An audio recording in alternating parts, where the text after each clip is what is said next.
Hello friends, स्वागत है आपका सिलेक्शन ऑडिट में। दोस्तों, यदि आप टीचिंग एग्जाम की तैयारी कर रहे हैं तो केंद्रीय विद्यालय में एक बहुत अच्छी वैकेंसी आई हुई है। अगर आपको केंद्रीय विद्यालय में शिक्षक बनना है, सरकारी शिक्षक बनना है, तो आप इस फॉर्म को जरूर भरिए। आप इस एग्जाम में जरूर सम्मिलित होइए। और इस वीडियो में हम चर्चा करेंगे कि इसका क्या सिलेक्शन रहने वाला है, किस केंद्रीय विद्यालय में वैकेंसी आई हुई है, एलिजिबिलिटी क्या होगा, सैलरी कितना होगा, सब पे हम इस वीडियो में चर्चा करेंगे। चलिए, मेरा नाम संदीप ओझा है और मैं बीपीएससी टीआर 1 में चयनित हाई स्कूल में शिक्षक हूँ। चलिए, आज के हम इस वीडियो में देखते हैं केंद्रीय विद्यालय सेक्टर 8 आरके पुरम दिल्ली, यानी कि ये जो केंद्रीय विद्यालय है न्यू दिल्ली में स्थित है, आरके पुरम सेक्टर 8 में है।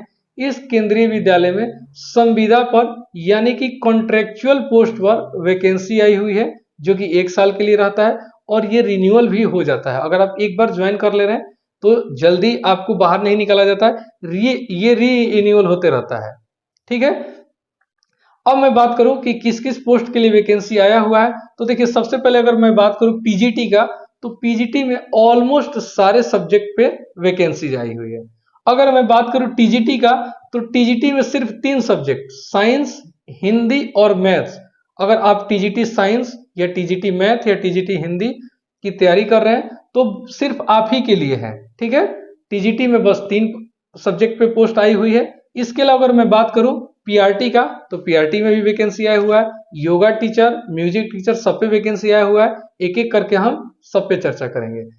चलिए, तो अब जानते हैं हम कि सिलेक्शन प्रोसेस क्या रहने वाला है, यानी कि इसमें अगर आपको केंद्रीय विद्यालय में शिक्षक बनना है तो इसका सिलेक्शन कैसे होगा आपको। तो देखिए, हम यहाँ डेट लिखे हुए, यानी कि पीजीटी के लिए 10 मार्च 2025, यानी कि जो केंद्रीय विद्यालय है सेक्टर 8 में आरके पुरम में, अगर आप पीजीटी का शिक्षक बनना है तो आपको 10 मार्च 2025 को एक फॉर्म केंद्रीय विद्यालय द्वारा दिया गया है। इस फॉर्म को भरकर ओरिजिनल डॉक्यूमेंट्स के साथ और उसका एक फोटो स्टेट होना चाहिए, स्व अभिप्रमाणित यानी कि सेल्फ अटेस्टेड करके, और आपको इस केंद्रीय विद्यालय के एड्रेस पर 10 मार्च को सुबह 8 बजे पहुंच जाना है।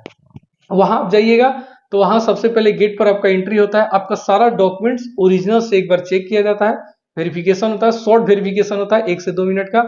उसके बाद आपको एक टोकन मिलता है, जिस टोकन की यानी कि जो नंबर आता है उस नंबर के अकॉर्डिंग आपका इंटरव्यू होगा। इंटरव्यू के लिए वहां एक बोर्ड गठित किया जाता है, उस बोर्ड के द्वारा आपका इंटरव्यू होगा। अगर आपका इंटरव्यू अच्छा गया तो आपका सिलेक्शन हो जाएगा। ठीक है, वैसे ही अगर मैं टीजीटी की बात करूं तो सेम इस फॉर्म को भरकर सारे ओरिजिनल डॉक्यूमेंट्स लेकर एक फोटोकॉपी जिसपे सेल्फ अटेस्टेड होगा, आपको 10 मार्च को, यानी कि पीजीटी और टीजीटी के लिए डेट जो निर्धारित किया गया है केंद्रीय विद्यालय द्वारा, 10 मार्च 2025 को सुबह 8 बजे आपको वहां पे पहुंच जाना है। एलिजिबिलिटी की मैं बात करूं, टीजीटी हो या पीजीटी हो या पीआरटी हो, तो उसके लिए स्क्रीन पर हम शेयर कर दिए हैं, आप एलिजिबिलिटी देख सकते हैं, या इसका पीडीएफ यानी कि इस पूरे नोटिफिकेशन का पीडीएफ और फॉर्म का, जिस फॉर्म को भर कर आपको जाना है, इस फॉर्म का पीडीएफ हम अपने टेलीग्राम चैनल सिलेक्शन ऑर्बिट पर, लिंक डिस्क्रिप्शन में दिया हुआ है, उस पर हम शेयर कर दिए। आप जाके वहां से जरूर डाउनलोड कीजिए और उस फॉर्म को भरकर जरूर जाइएगा।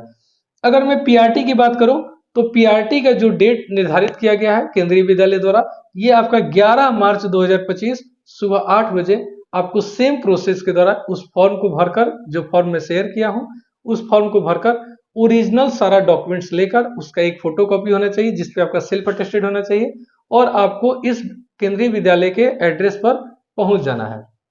ठीक है, तो ये आपका सिलेक्शन का प्रोसेस रहा। इंटरव्यू होने के बाद उसी टाइम रिजल्ट डिक्लेयर नहीं किया जाता है, उस केंद्रीय विद्यालय के वेबसाइट पर एक सूची जारी किया जाता है, यानी कि मेरिट लिस्ट जारी किया जाता है। उस मेरिट लिस्ट में आप अपना नाम देख सकते हैं, या आप उस फॉर्म पर जो नंबर और मेल दिए हैं तो आपको मेल के माध्यम से भी बुलाया जाता है, या कॉल करके आपको इन्फॉर्म कर दिया जाएगा कि आपका सिलेक्शन हो गया, आप इस दिन ज्वाइन कर सकते हैं। इसके बाद अगर मैं बात करूं सैलरी का, तो देखिए यहाँ केंद्रीय विद्यालय द्वारा सैलरी निर्धारित नहीं किया गया है। यहाँ लिख दिया है कि जो केंद्रीय विद्यालय का मापदंड होगा उस हिसाब से आपका संविदा का जो वेतन दिया जाता है उस हिसाब से दिया जाएगा। लेकिन अगर मैं बता दूं कि बाकी सब केंद्रीय विद्यालय के द्वारा जो पीजीटी और टीजीटी के द्वारा कॉन्ट्रेक्चुअल पोस्ट के लिए जो वेतन दिया जाता है, ये आपका 37,000 के अराउंड दिया जाता है। अगर वहीं मैं पीआरटी की बात करूं तो पीआरटी में 32 से 35 हजार तक सैलरी संविदा शिक्षकों को दिया जाता है।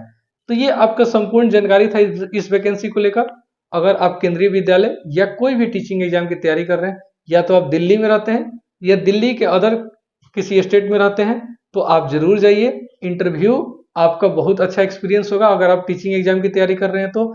इसमें अगर आपका सिलेक्शन हो रहा है तो बहुत अच्छा है। केंद्रीय विद्यालय से अगर आप जुड़ जा रहे हैं तो आपका परमानेंट नौकरी भी बहुत हद तक संभव हो जाएगा। ठीक है, तो हमारे अगर चैनल से आप नहीं जुड़े हैं तो हमारे चैनल को लाइक और सब्सक्राइब जरूर कीजिएगा। ऐसे ही इंफॉर्मेटिव वीडियो जो भी नोटिफिकेशन आता है या कोई भी सूचना आती है तो हम आपको अवगत कराते हैं। हमारे चैनल से जरूर जुड़े रहिए, अपने दोस्तों के साथ जरूर शेयर कीजिए। धन्यवाद।